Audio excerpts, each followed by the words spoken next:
Jadi secara etimologis bahwa badal itu sendiri adalah mengganti, sedangkan secara terminologis fikih dalam haji yang dimaksud dengan badal itu adalah pelaksanaan ibadah haji seseorang dilakukan oleh orang lain.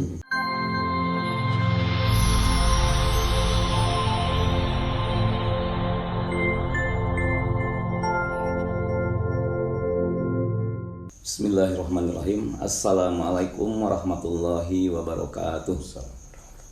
Innalhamdulillah nahmaduhu wa nasta'inuhu wa nastaghfiruh wa na'udzu billahi min shururi anfusina wa min sayyiati a'malina may yahdihillahu fala mudhillalah wa may yudlil fala hadiyalah. Asyhadu an la ilaha illallah wahdahu la syarikalah wa asyhadu anna Muhammadan abduhu wa rasuluh. Amma ba'd.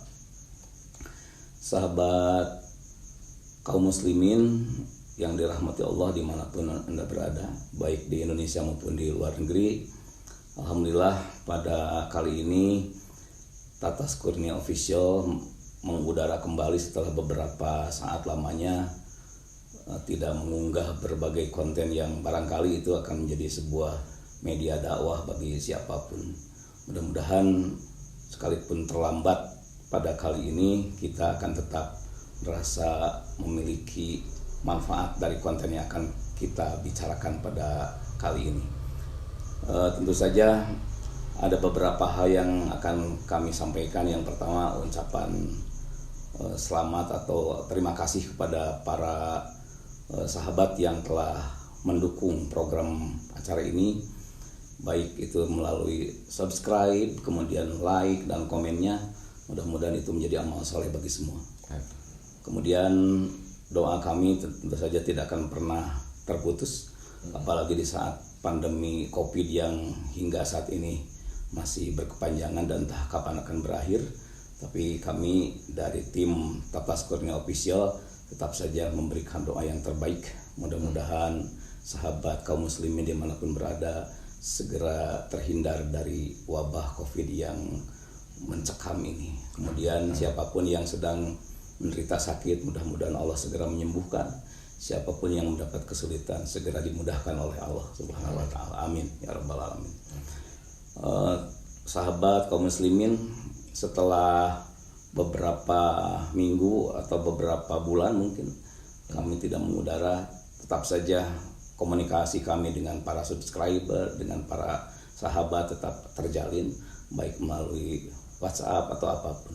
Dan pada kali ini kami sudah meresume beberapa masukan, beberapa usulan, beberapa saran dari sahabat-sahabat yang masih peduli dengan Tatas Kurnia Official.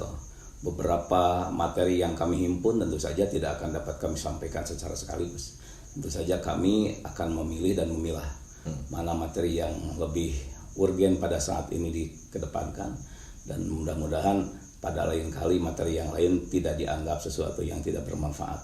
Tetap saja kami akan secara detail, secara selektif akan mengajukan atau membahas materi-materi itu sesuai dengan permintaan para sahabat. Tentu saja seperti biasa pada kali ini kita akan dipandu oleh narasumber utama kita, yang terhormat Bapak Kiai Haji Tatas Kurnia Sohabi MPDI, dan beliau alhamdulillah selalu sehat walafiat. Assalamualaikum Pak Kiai. Waalaikumsalam. Alhamdulillah sehat ya. Alhamdulillah. Pak Kiai yang saya hormati, seperti yang saya sampaikan pada mukadimah tadi, betul. Setelah beberapa kita off ya, betul. Dengan kondisi yang ini, akan tetapi Pak Kiai sendiri kan tetap saja dengan rutinitas yang tiada terhingga. Mudah-mudahan Pak Kiai sehat. Amin. Kemudian kita juga tetap saja berada di dalam lindungan Allah Subhanahu wa taala.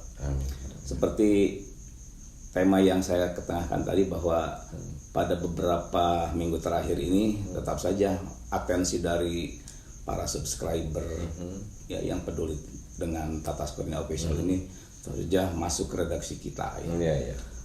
Berbagai materi yang ingin disampaikan, ingin dibahas oleh Pak Kiai, tapi tampaknya sesuai dengan kebutuhan terkini yang teraktual, yang tampaknya lebih update gitu untuk kita bicarakan pada ini. Salah satu isu sentral yang kadang-kadang terlupakan ya di dalam sebuah ritual ibadah, terutama ibadah haji. Betul. Adalah tentang badal haji. Yeah. Apalagi kalau kita kaitkan dengan kondisi sekarang, misalnya ada beberapa jamaah yang sudah terdaftar kan gitu ya, sudah terdaftar, kemudian ada delay, kemudian di sana kan bisa saja terjadi ada beberapa jamaah yang karena usia atau karena situasi penyakit atau apa mungkin saja meninggal dunia gitu, padahal belum diberangkatkan. Barangkali ini secara kontekstual ada kaitannya dengan badal haji. Oleh karena itu tampaknya kita sepakat pada kali ini kita membahas itu. Dan tentu saja ada beberapa hal yang ingin dicerahkan ya oleh Pak Kiai. Yang pertama tentang apa itu pengertian badal haji, baik secara etimologis maupun secara terminologis. Ya. Barangkali nanti hal-hal yang lainnya kita akan menyampaikan secara rinci satu persatu kepada Pak Kiai. Yang pertama mohon Pak Kiai menjelaskan dulu dari sisi etimologis dan terminologis yang saja dulu tentang badal haji. Siap. Terima kasih Pak Haji Encep, supaya para subscribe juga mengenal beliau ini juga sama-sama dengan saya ya, walaupun dalam menggeluti bidang yang berbeda ya, tapi hampir satu jalur dalam pendidikan ya. Dan beliau sudah mendapatkan pendidikan strata 3 ya, sudah alhamdulillah. Betul Pak Haji Encep bahwa seringkali muncul di masalah di masyarakat ya berkaitan dengan ibadah haji masalah badal. Sebetulnya susah ditemukan kita mencari istilah badal dalam kitab itu. Jadi para ahli fikih itu menggunakan istilah itu kadang-kadang dari aktivitasnya. Jadi mengidentifikasi suatu masalah hukum, jadi diangkat, diberi istilah oleh para ahli fikih atau oleh para fuqaha. Tahiyatul masjid umpamanya. Salat sunat tahiyatul masjid itu Nabi sendiri tidak menunjukkan bahwa salat ini namanya tahiyatul masjid gitu ya. Hanya aktivitas Nabi setiap masuk ke masjid melaksanakan salat 2 rakaat, maka fuqaha langsung mengidentifikasi bahwa itu salatnya tahiyatul masjid. Adalah orang yang fuqaha yang lain mengidentifikasi orang yang butuh lalu disuruh salat oleh Nabi disebut salat hajat dan seterusnya lah. Syukril wudu dan seterusnya. Seperti halnya juga badal demikian. Kalau dalam bab hadis berkaitan dengan aktivitas haji yang diganti oleh orang lain, itu tidak ada istilah badal itu. Ada juga umpamanya an-nuzur fil haji, nazar dalam ibadah haji. Umpamanya wat tabdil li al-hajjul mar'ah birrijal, mengganti hajinya perempuan oleh laki-laki atau sebaliknya.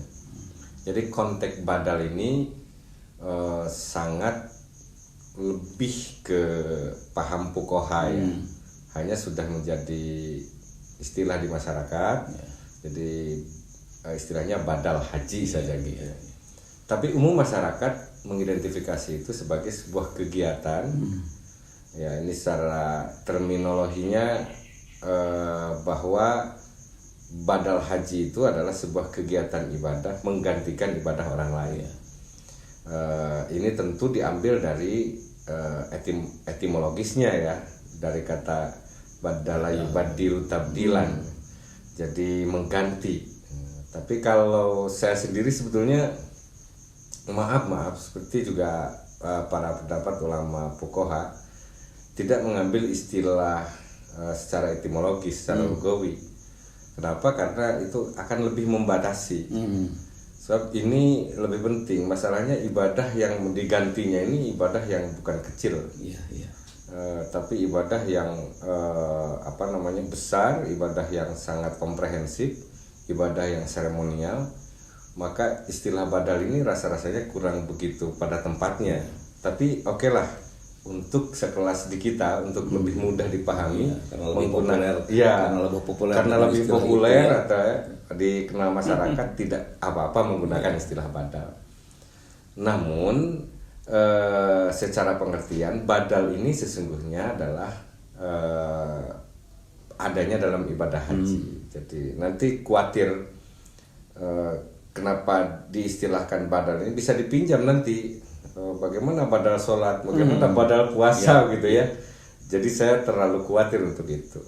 Hanya rupanya setiap orang sudah mengerucut istilah badal itu ke haji. Jadi secara etimologis bahwa badal itu sendiri adalah mengganti, sedangkan secara terminologis fikih dalam haji yang dimaksud dengan badal itu adalah pelaksanaan ibadah haji orang lain seseorang dilakukan oleh orang lain. Dari segi kedudukan berarti pada posisi apa tuh badal haji? Jadi pada dalam ilmu fikih secara kedudukannya memang sesungguhnya ini adalah ibadah yang penanggungan seorang dilaksanakan oleh orang lain, dan nanti itu berakibat terhadap hukum. Makanya tentu seperti yang diurai tadi, dibahas tentang bagaimana nih implementasinya badal haji ini. Jangan ada salah pengertian di masyarakat. Iya. Ini Pak Kiai, ada problematika yang mungkin muncul ya dengan itu. Salah satunya misalnya ada pertanyaan yang masuk kepada kami, apakah badal itu genderless misalnya ya? Gitu. Apakah harus perempuan oleh perempuan, laki-laki oleh perempuan, atau bisa lintas begitu kira-kira seperti apa?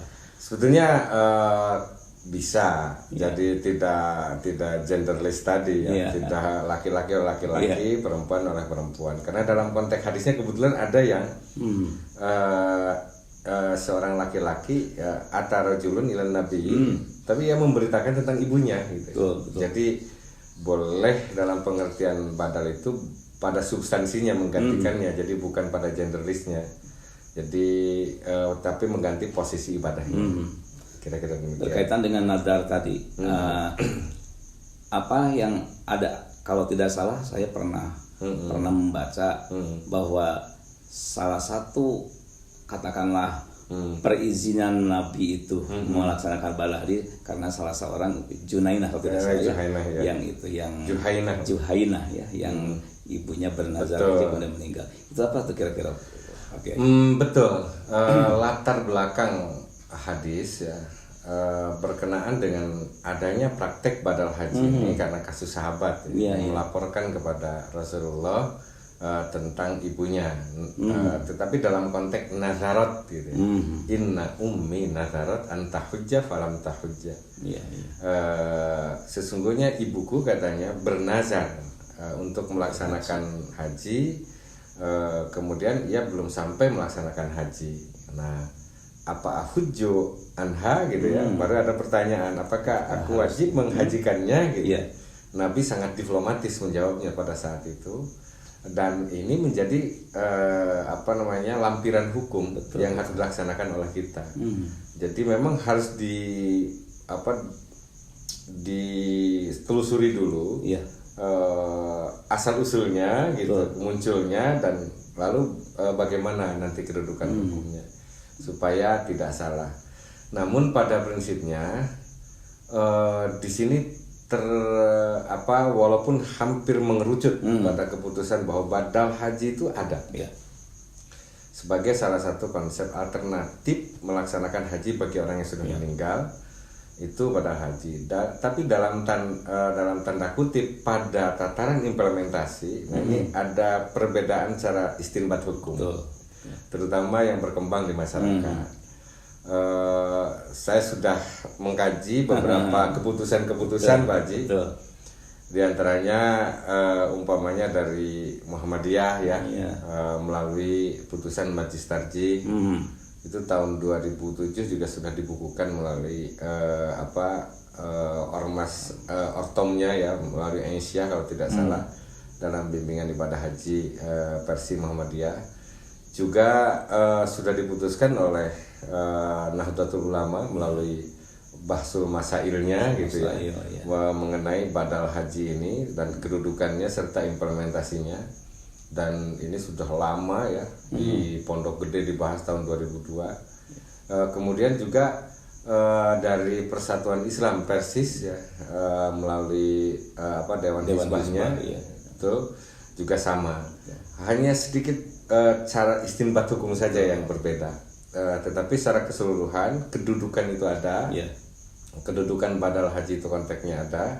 Hanya cara istinbat saja yang berbeda. Umpama nih, Muhammadiyah menilai baik hadis yang diriwayatkan oleh Bukhari, Muslim, Nasai dan Abu Daud berkaitan dengan badal haji itu dinilai hadis ahad.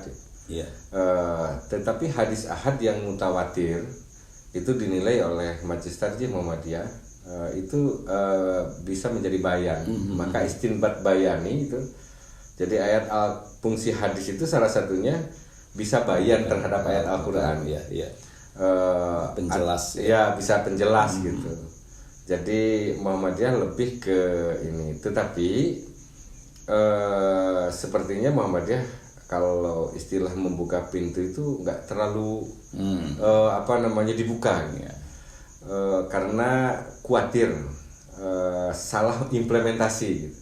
Jadi orang memahami badal haji akhirnya jadi ajang bisnis gitu. Betul. Padahal ini ibadah bukan bisnis gitu ya. Tapi pada prakteknya setiap orang nanti bertanya tentang ada yang badal enggak gitu ya. Berapa badal sih harganya? Jadi lebih ke nuansa bisnisnya.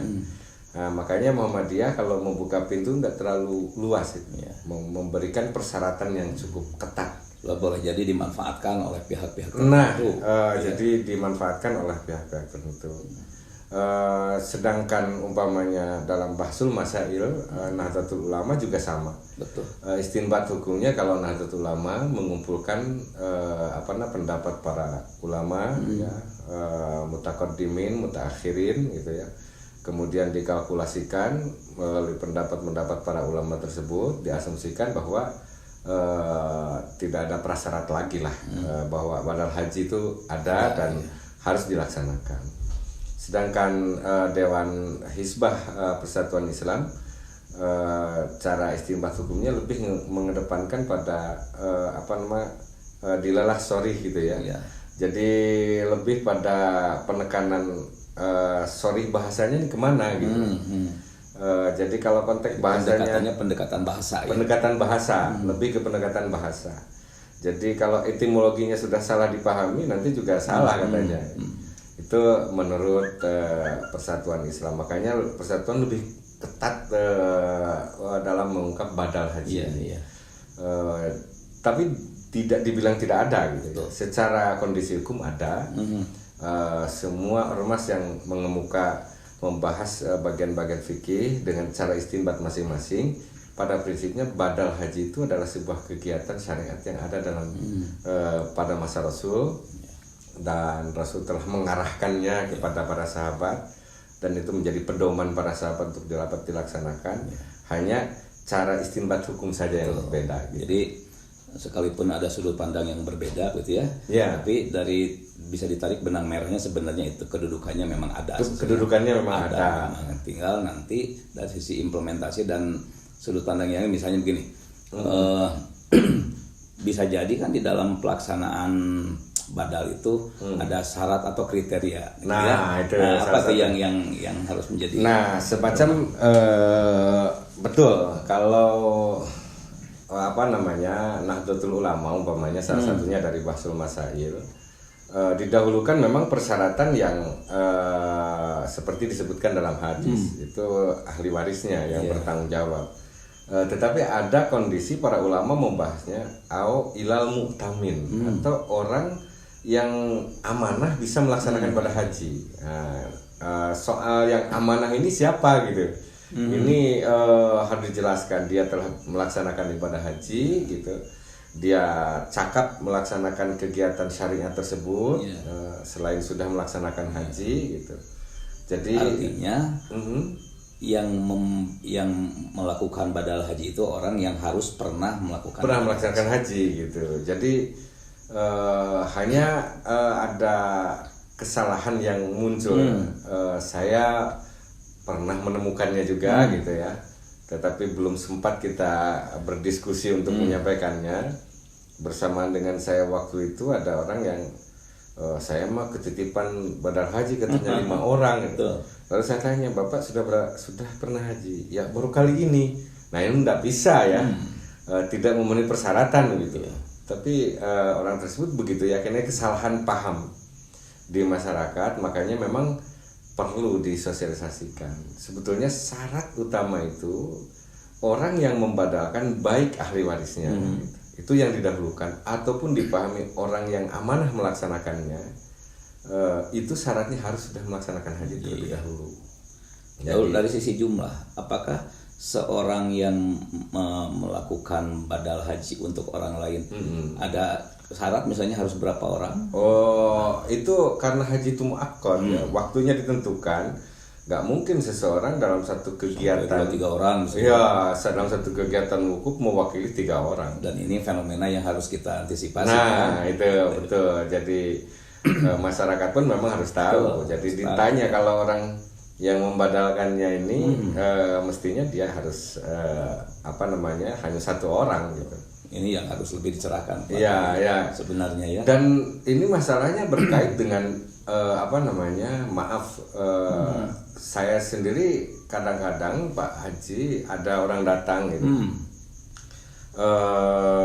Kemudian memohon bagaimana kalau membadalkan ibu saya, bapak saya katanya.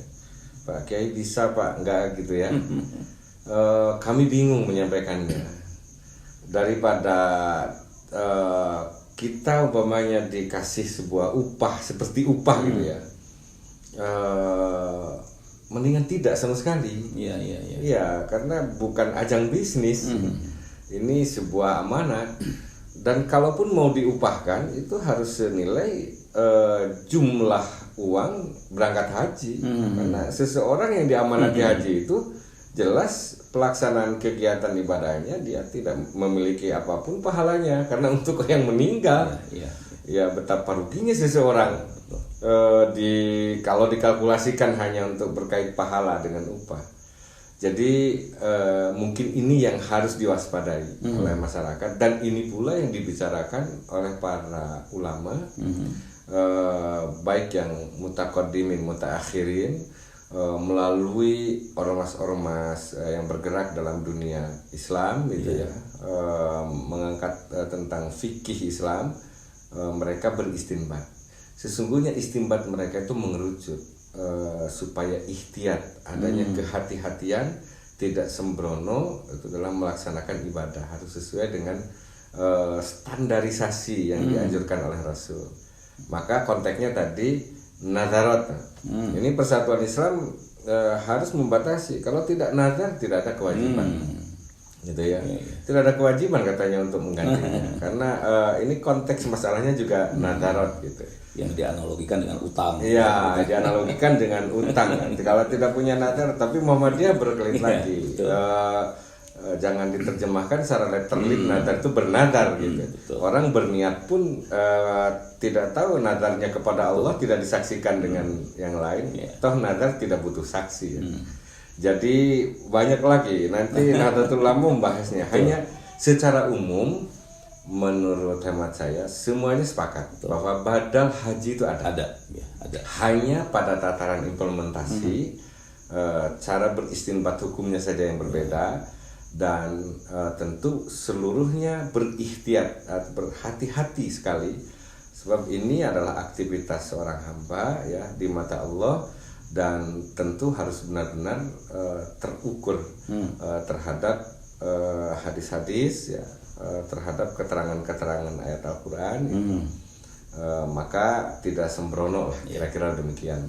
Masih dalam kaitan implementasi Pak Kiai ya, kaitannya dengan pelakunya, persoalannya. Apakah ada hierarki misalnya atau gradasi bahwa afdoliyahnya itu yang melakukan badal haji itu misalnya harus anaknya atau siapa? Terus kalau tidak ada siapa misalnya begitu? Ada. Memang sangat hierarkis itu. Dipesankan dalam hadis itu adalah ahli waris, dan dia karena konteks Rasul disejarkan dengan utang. Kalau ibu punya utang, apakah dibayar?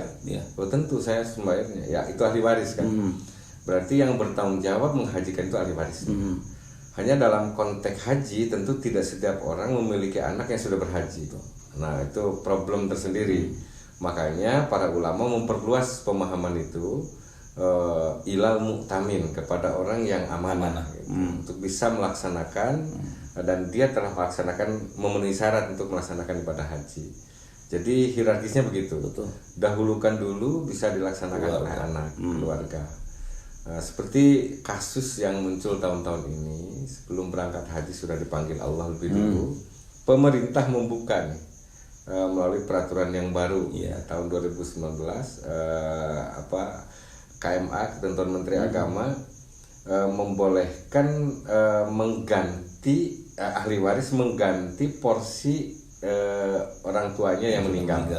Nah, ini kemudian muncul pertanyaan, apakah saya ini hukumnya badal atau haji untuk saya atau untuk haji orang tua? Kalau yang menggantinya anaknya sudah haji lebih dulu, tentu otomatis dia jadi badal terhadap yang meninggal, baik laki-laki, jadi tidak genderless ya, ataupun perempuan. Betul. Hanya apabila anaknya itu belum melaksanakan haji, sayang nih porsinya diganti sama anaknya, maka pada saat itu haji untuk anaknya. Iya. Jadi orang tua yang meninggal belum dapat dihajikan. Iya, gitu. Kira-kira demikian Pak Haji. Betul. Ya, lalu tentang kosnya gitu ya. Iya. Barangkali itu ada kaitannya. Kalau kita kembali pada bahwa yang lebih afdol itu anaknya, berarti ini kan kaitannya sesungguhnya tidak ada biaya. Tidak ada biaya, betul. Nah, bagaimana sekarang andai kata yang melakukan badal haji itu misalnya orang lain, kemudian meminta bayaran, dari sisi hukum seperti apa Pak? Iya. Sesungguhnya haji itu memang perlu biaya, karena ketika dilaksanakan atas nama seseorang, hajinya tamat tuh damnya akan harus dibayar juga gitu. Jadi ini bukan wilayah bisnis. Keridhoan dan kerelaan seseorang untuk melaksanakan, mewakilkan untuk orang lain tanpa ada iming-iming bisnis. Karena yang benar itu dia akan melaporkan diri. Karena begini yang harus hati-hatinya. Orang berangkat dari Indonesia ini umpamanya ke Saudi, ya, dia membawa badai yang banyak. Di Saudinya siapa nih yang mau melaksanakannya? Sedangkan untuk masuk wilayah masyair, seperti Pak Haji pengalaman juga ketahui, tidak bebas orang masuk gitu ya, ke Arafah, ke Muzdalifah, ke Mina, la hajja duna tasri gitu ya.